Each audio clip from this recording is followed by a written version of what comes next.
Hey, Andy here. Are you familiar with these lyrics?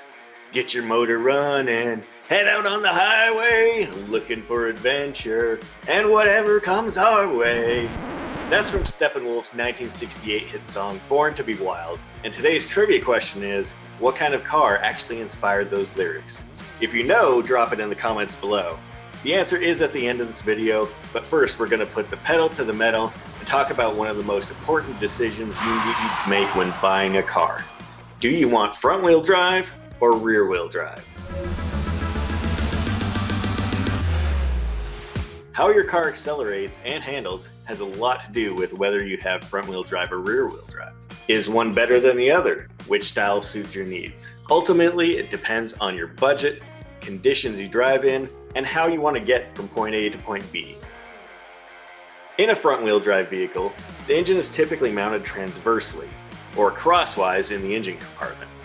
The differential is incorporated into the gearbox, and one axle exits each side of the transmission to drive the front wheels. Front-wheel drive vehicle designs have been dabbled with since the turn of the 20th century. But it wasn't until it reached a level of popularity overseas, mid-century with the Austin Mini and Peugeot Renault, that it gained traction in the US. The 1966 Oldsmobile Tornado kicked things off in the States, and the flood of front-wheel drive models arrived soon after. Now, literally hundreds of models, including most compacts and small SUVs, have front-wheel drive as standard equipment. Far and away, it's the most common driveline design in use, as it reduces vehicle weight, it's cheaper to produce, and it provides better everyday economy and stability. A few examples of front-wheel drive cars are the Toyota Corolla and most of Toyota's car and compact SUV lineup. It's Chevy Cruze, Sonic Equinox, the Nissan Altima, Ford Fusion, Hyundai Elantra, Veloster, and Sonata. So initial models of rear-wheel drive vehicles featured, you guessed it, rear-mounted engines that had direct drive systems to propel the rear wheels. However, today, engines are mounted up front with a drive shaft between the transmission and the differential that redirects the power 90 degrees to the rear wheels. Although older than front-wheel drive designs, rear-wheel drive has fallen out of favor for most cars. Today, you'll find rear-wheel drive systems on a few sedans that have high horsepower engines, as well as sports cars, luxury vehicles, full-size SUVs, and pickup trucks. If you're really into car racing, this is also where you'll find more of those models. That's because the use of heavy-duty components make this setup more reliable for cars that are put under more stress than normal. But it simply doesn't make sense for the average passenger vehicle anymore. Examples of rear-wheel drive vehicles include Dodge Challenger, Hellcat or not, BMW 5 Series, Kia Stinger, Toyota Supra, a bunch of Mercedes-Benz models, pickup trucks of almost all types except the Honda Ridgeline, and the Mazda MX-5 Miata. So now that you know what the difference is, how do you know which one is better for your needs? Regardless of whether you're shopping for a new or used car, you'll find that the market is dominated by front-wheel drive vehicles. But that doesn't always mean that they're better. It's a personal choice you'll have to make, and there are advantages and disadvantages to each. There are a number of pros of going with front-wheel drive. This is one of those times that smaller is better. Today's cars are trending smaller, and the 6-foot deep engine bays from the 70s just aren't around anymore.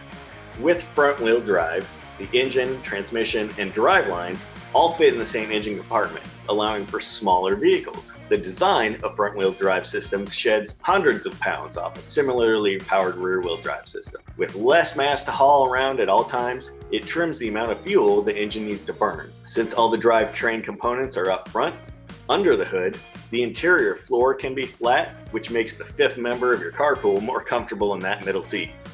It can also add cargo space, since the floor can be lower in the trunk or hatch area, making family trips comfy for everyone. With front-wheel drive, the wheels pull the car along rather than push it from the rear axle. The result is a more stable steering feel, and acceleration is more linear. Front-wheel drive designs eliminate dozens of parts, if not hundreds. Things like a rear drive shaft, U-joints, separate differential housing, they just aren't required. Fewer parts equals fewer things that can go wrong, and possibly fewer trips to the shop. Reliability is improved as a consequence. Of course, as with anything else, there are always going to be trade-offs. Some of the downsides of a front-wheel drive car are reduced stability. One of the most desirable aspects of vehicle design for performance is a 50-50 front to rear weight distribution. But with front-wheel drive, all the heaviest parts of the car are in one central area up front, which may allow the rear wheels to lose traction easier when cornering, especially in slippery conditions. If you hit the gas hard, you'll feel the steering wheel jerk to one side or the other in a condition known as torque steer, which can be disconcerting to the driver and in extreme situations contribute to a loss of control. To make parts fit, they're designed smaller and lighter duty than their rear-wheel drive counterparts. You'll find that more maintenance is required to keep them from failing, such as replacing CV boots more frequently and changing the transmission fluid more often. Even the transaxle tends to experience more wear and tear for front-wheel drive cars. Front-wheel drive cars have the front wheels both accelerating and steering your car, which limits how much you can achieve for sporty acceleration. When a trailer is hooked up to a front-wheel drive vehicle, it uses the rear axle as a fulcrum and pulls the weight off the front wheels. That limits how well you'll hook up when pulling a load. You can't tow the same capacity as a rear-wheel drive car. So what would make a rear-wheel drive car a better choice for you? Performance car makers are always striving for as near to 50-50 front to rear weight distribution as possible for the best handling and control. By using some of a car's heavy components at the rear axle, the vehicle's balance is much closer to that target. Cars, trucks, SUVs equipped with rear-wheel drive tend to have more sturdy parts compared with front-wheel drive vehicles. Naturally, they tend to break less frequently. This is a biggie. While you're driving, the rear wheels are singularly focused on propelling the car while the front wheels steer. By divvying up those duties, it's possible for the rear wheels to handle more horsepower and torque without damaging components. Because the front wheels aren't doing double duty with acceleration and steering, you don't have to worry about nasty torque steer with a rear-wheel drive vehicle. Unlike a front-wheel drive vehicle, putting weight over the rear axle when you're towing or carrying a load increases traction rather than taking it away. For that reason, you'll almost always find that rear-wheel drive vehicles have higher towing capacities.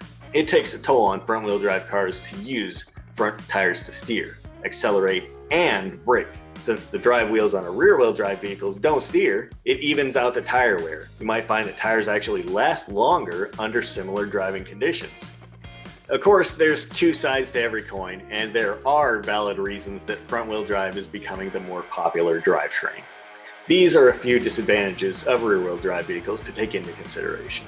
Often weighing hundreds of pounds more than a front-wheel drive vehicle of comparable size and use, it requires more fuel to move a rear-wheel drive vehicle from a stop and keep it in motion.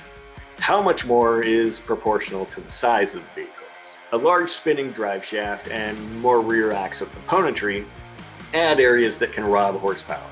You can lose up to 30% of the engine's power between the crankshaft and the wheels with a rear-wheel drive vehicle. When you're cruising along in rear-wheel drive and encounter loose or slippery conditions, making a turn can push the rear wheels out of line with the rest of the car. The car's back end swings out in a condition known as oversteer, and many inexperienced drivers have a hard time regaining control. Remember your fifth carpool member? Hope they like them humps, because the drive shaft and rear differential need clearance under the car. Rear-wheel drive vehicles tend to have higher floors and a drive shaft tunnel that eats into both passenger and cargo space. So in conclusion, it would be tough to argue that one is inherently better than the other. The decision of front-wheel versus rear-wheel drive is really a matter of choice and usage.